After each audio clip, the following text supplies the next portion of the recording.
Le dialogue de sainte Catherine de Sienne, deuxième partie, la réforme des pasteurs, chapitre 23, suite. Le juste, à ce moment, éprouve une joie croissante dans le sentiment plus intense de ma charité. S'il est demeuré dans le chemin de la vertu en suivant la doctrine de ma vérité, c'est à moi, non à lui-même, qu'il attribue la grâce de sa fidélité. C'est donc en moi que son âme exulte sous l'influence de cette lumière et de ce sentiment. Il a aussi un avant-goût. Il reçoit les arts du bonheur tout proche, comme je te l'ai expliqué en un autre endroit. Ainsi donc, l'un, le juste, qui a vécu dans la plus ardente charité, surabonde de joie, pendant que l'autre, le criminel, l'être de ténèbres, est abîmé dans la douleur. Le juste n'est point ébranlé par la vue des démons, ni par leurs suggestions. Il n'en a pas peur, parce qu'il ne craint qu'une chose au monde, une seule chose le peut faire souffrir, le péché. Mais ceux qui ont passé leur vie dans la débauche et dans le désordre, ceux-là, oui, ont peur des démons, et leur vue leur est un supplice. Ils ne peuvent cependant être précipités par eux dans le désespoir s'ils ne le veulent, mais il leur faut subir comme un châtiment leurs reproches, le réveil de la conscience, la crainte et l'épouvante de leur affreuse présence. Vois donc, très chère fille, quelle différence pour le juste et pour le pécheur dans cette peine de la mort et dans les assauts qu'ils ont à soutenir. Quelle différence aussi dans leur fin. Je ne t'en ai raconté qu'une toute petite partie. Ce que j'en ai dévoilé au regard de ton intelligence est si peu de choses auprès de la réalité que ce que je t'ai exposé de la souffrance de l'un et du bonheur de l'autre n'est, pour ainsi dire, rien.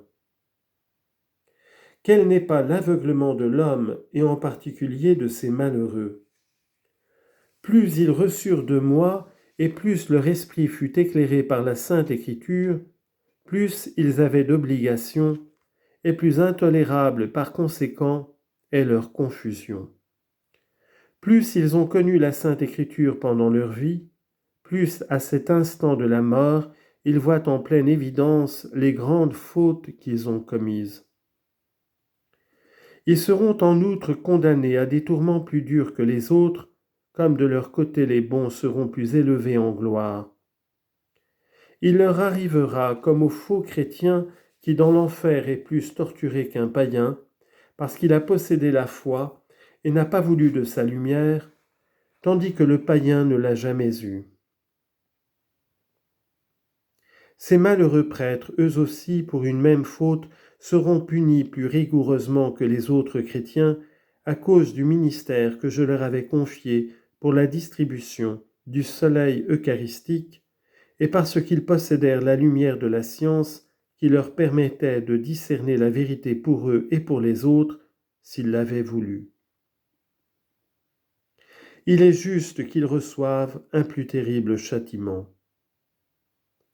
Ils n'y pensent pas, les infortunés.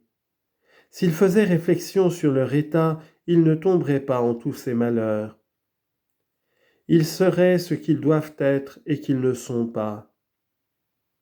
Par eux, le monde entier est corrompu, parce qu'ils font pire que les séculiers eux-mêmes.